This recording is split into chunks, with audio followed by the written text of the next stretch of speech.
Welcome to AP అఖిలపక్ష news. ముందుగా bulletin లో హెడ్లైన్స్ చూద్దాం. ప్రతి ఇంటి నుంచి పారిశ్రామికవేత్త రావాలి. ఏపీ ఎంఎస్ఎంఈ చైర్మన్ శివశంకర్రావు పిలుపు. ఎస్ఐఆర్ ఓటర్ల తనిఖీలో అందరూ పాల్గొనాల్సిందే. రాష్ట్ర కన్వీనర్ అనపర్తి ఎమ్మెల్యే నల్లమిల్లి సూచన. రాజీవ్ గాంధీ దేశానికి చేసిన సేవలు చిరస్మరణీయం. ఘనంగా నివాళులర్పించిన కాంగ్రెస్ పార్టీ నాయకులు. కోలమూరులో ఎమ్మెల్యే గోరంట్ల సుడిగాలి పర్యటన. 1.35 కోట్లతో 3 వాటర్ ట్యాంకులు ప్రారంభోత్సవం. డీసీసీ అధ్యక్షుడు టీకేపై కూటమి నాయకుల ఆగ్రహం. నల్లమిల్లి జోలికొస్తే ఊరుకునేదే లేదని హెచ్చరిక. హైదరాబాద్ అమీర్పేట్లో ఏషియన్ హాస్టల్ నిర్వాహకులతో 2 కోట్లు అడ్వాన్స్ రూపంలో తీసుకుని భవనాన్ని అద్దెకిచ్చిన బొంతు రామ్మోహన్ గా తెలుస్తుంది. అకస్మాత్తుగా భవనాన్ని ఖాళీ చేయాలని హాస్టల్ నిర్వాహకులపై దాడి చేసి చిత్రహింసలకు గురి చేస్తున్న బొంతు రామ్మోహన్, ఆయన కుటుంబ సభ్యులు హాస్టల్ నిర్వాహకురాలిని పోలీసులు ముందే జుట్టు పట్టుకుని కొట్టిన బొంతు రామ్మోహన్ అత్త అన్యాయంగా తమ డబ్బులు తీసుకుని భవనాన్ని ఖాళీ చేయమని కొడుతున్నారని, అక్రమ కేసులు బనాయించి పోలీసులను పంపించి భయపెడుతున్నారని హాస్టల్ నిర్వాహకులు ఆవేదన. బొంతు శ్రీదేవి 30 మంది రౌడీలతో హాస్టల్లో కూర్చొని భయభ్రాంతులకు గురి చేస్తుందని, నగరం నడిబొడ్డున ఇంత అరాచకం తగదని సీఎం రేవంత్ రెడ్డి తనకు న్యాయం చేయాలని విజ్ఞప్తి చేసిన హాస్టల్ నిర్వాహకులు.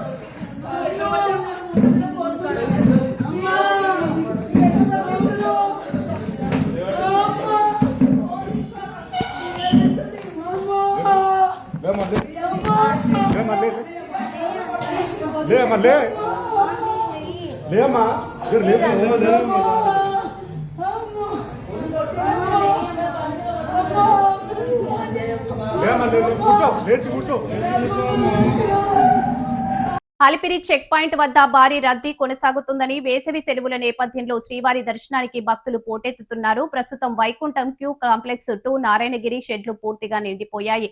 క్యూ లైన్ గోగర్భం డ్యాం వరకు కొనసాగుతుంది. తిరుమలకు వెళ్లే భక్తులు కొంత అదనపు సమయం ప్లాన్ చేసుకుని బయలుదేరండి. వాహన తనిఖీలు మరియు భారీ రద్దీ కారణంగా ట్రాఫిక్ నెమ్మదిగా సాగుతుంది. భక్తుల సహనంతో ఉండండి.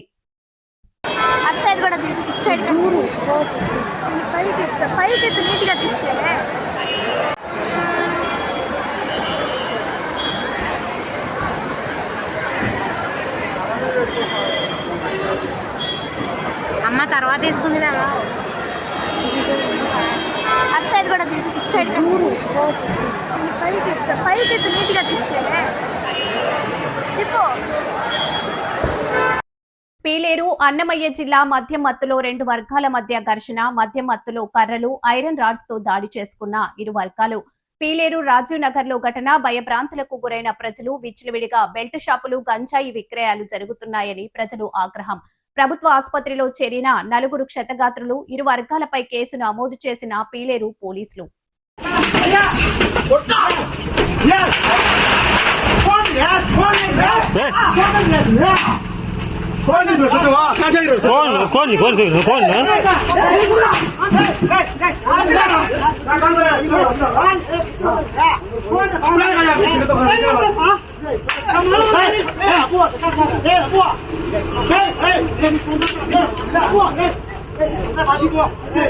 क्या हो वो बच्चा घुसता है घर में को मालिक मेरे घर में कहीं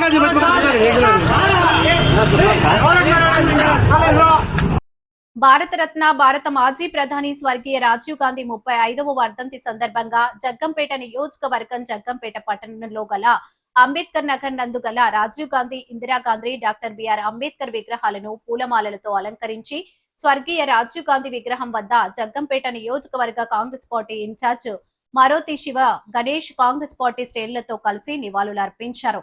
ఈ సందర్భంగా శివ గణేష్ మాట్లాడుతూ భారతదేశ డిజిటల్ పితామహుడు స్వర్గీయ రాజీవ్ గాంధీ అని కొనియాడారు.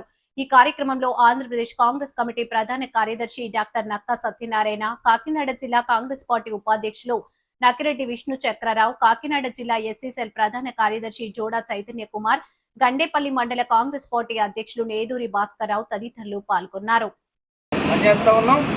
అయితే నేడు జగ్గంపేట నియోజకవర్గం జగ్గంపేట పట్టణంలో శ్రీ స్వర్గీయ రాజీవ్ గాంధీ గారికి పూలమాలలు అలంకరించి వారి వర్ధంతిని గుర్తు చేసుకుంటా ఉన్నాం. మిత్రులారా, స్వర్గీయ రాజీవ్ గాంధీ గారు ఈ భారతదేశంలో ఎలక్ట్రానిక్స్ రంగానికి, బడుగు బలహీన వర్గాలకి, ముఖ్యంగా షెడ్యూల్ కాస్ట్, షెడ్యూల్ ట్రైబ్స్కి ఎంతో సేవ చేశారు. భారతదేశానికి గర్వించదగిన నాయకుడు స్వర్గీయ రాజీవ్ గాంధీ గారు. ఆ వాళ్ళు ఏదైతే ఎలక్ట్రానిక్స్ చట్టంలో ఆ చట్టం 1955లో నిర్మాణం చేసినప్పటికీ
ఘనంగా రాజీవ్ గాంధీ వర్ధంతి వేడుకలు కామారెడ్డి జిల్లా కేంద్రంలోని నిజాం సాగర్ చౌరస్తాలో గల రాజీవ్ గాంధీ వర్ధంతి సందర్భంగా ఆయన విగ్రహానికి పూలమాలలు వేసి నివాళులు అర్పించిన మున్సిపల్ చైర్పర్సన్ ఇప్ప ఉమారాణి శ్రీనివాస్ రాజీవ్ గాంధీ వర్ధంతిని పురస్కరించుకుని ప్రభుత్వ జనరల్ హాస్పిటల్ ఆవరణలో రోగులకు, వారి సహాయకులకు భోజన ప్యాకెట్లను పంపిణీ చేశారు.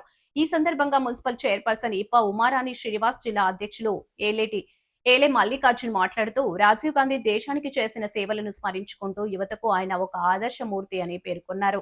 రాజీవ్ గాంధీ అతి చిన్న వయసులోనే భారతదేశ ప్రధానమంత్రి పీఠం అధిరోహించారని, యువత రాజకీయాల్లో ఇతర రంగాల్లో ముందుండాలని కోరుకునే వారని, దానికి అనుగుణంగానే ఓటు హక్కు వయసు 21 నుంచి 18 సంవత్సరాలకు తగ్గించి యువతకు అవకాశాలు కల్పించారని, అలాగే ఇన్ఫర్మేషన్ టెక్నాలజీ రంగంలో కొత్త ఒరవడులు సృష్టించి యువతకు ఉద్యోగ అవకాశాలను కల్పించడంలో ముందున్నారని కొనియాడారు.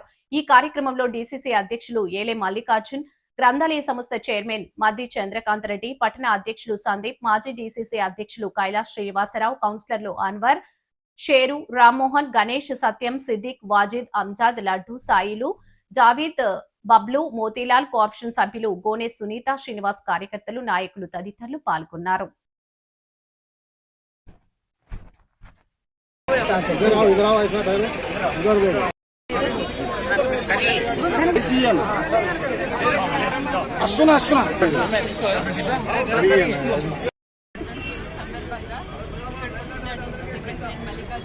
మల్లికార్జున్ గారికి, గ్రంథాలయ చైర్మన్ గారికి, కైలాస్ సీనన్న గారికి, మిగతా పెద్దలందరికీ, కౌన్సిలర్లందరికీ నా నమస్కారం. ఈరోజు ఇక్కడ షబీర్ అలీ గారి ఆదేశాల మేరకు రాజీవ్ గాంధీ గారి వర్ధంతిని పురస్కరించుకొని మేము ఇక్కడ చిన్నగా అన్నదానం కార్యక్రమం చేపట్టాము. మన రాజీవ్ గాంధీ గారు ఏంటంటే చిన్న వయసులోనే మొట్టమొదటి ప్రధానిగా ఎన్నుకోబడ్డారు. అట్లాంటి గొప్ప మనిషి గురించి, ఆయన ఆశయాలను గురించి మనం ఈరోజు గుర్తు చేసుకొని ఆయన అడుగుజాడల్లో మనం నడుస్తూ ఆయనకి మనం ఇట్లా చిన్న నివాళి సమర్పిస్తున్నాం. మేము ఆయన సేవలని మనం గుర్తు చేసుకుంటూ ఇట్లా నివాళులు అర్పించడం చాలా గొప్ప విషయం, గొప్పగా భావిస్తున్నాం మేము.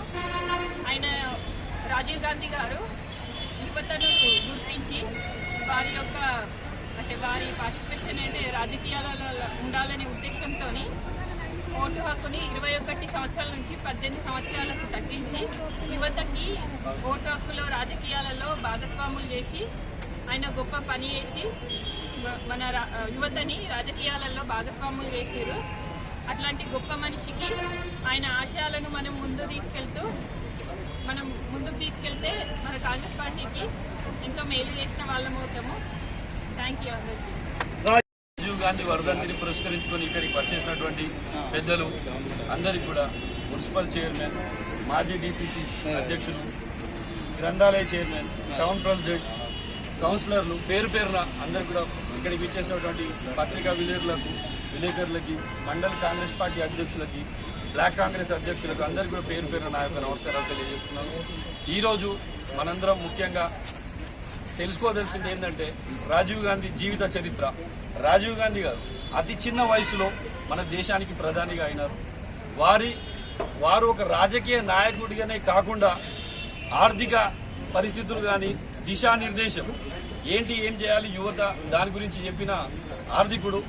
అట్లాగే ప్రతి నియోజకవర్గంలో కానీ ఎక్కడ ఏం చేయాలన్నా ఏం చేసినా యువత ముందుకు రావాలని చెప్పేసి ఆ సంకల్పం పెట్టుకొని ఓటు హక్కు 21 సంవత్సరం ఉన్న ఓటు హక్కును 18 సంవత్సరాలకు కుదించిన మహనీయుడు మన రాజీవ్ గాంధీ గారు.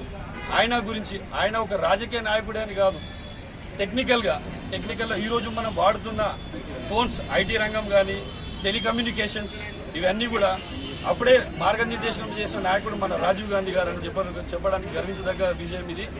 అట్లాగే రాజీవ్ గాంధీ గారు ఆయన ఒక మాట చెప్పినాడు, నేను ఒక నాయకుడి లక్షణాలు నాయకుడిగానే కాకుండా దేశానికి ఏదో చేయాలని చెప్పే సంకల్పంతో నేను ఏదనుకున్నా కూడా ఆ రోజు నేను సర్వస్వం నా జీవితాన్ని ఈ రాజకీయ జీవితాన్ని కానీ నా జీవితాన్ని దేశం కోసం అర్పిస్తున్నా అని చెప్పేసిన మహనీయుడు.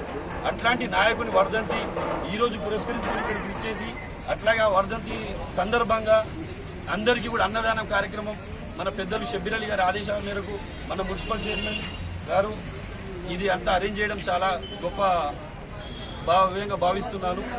ఇట్లాగే ప్రతి సంవత్సరం ఆయన వర్ధంతి కానీ జయంతి కానీ ప్రతి సంవత్సరం అందరు కార్యకర్తలు ముందుకొచ్చి పేదవారికి అండదండగా ఉండాలని చెప్పేసి కోరుకుంటూ సెలవు తీసుకుంటున్నాను.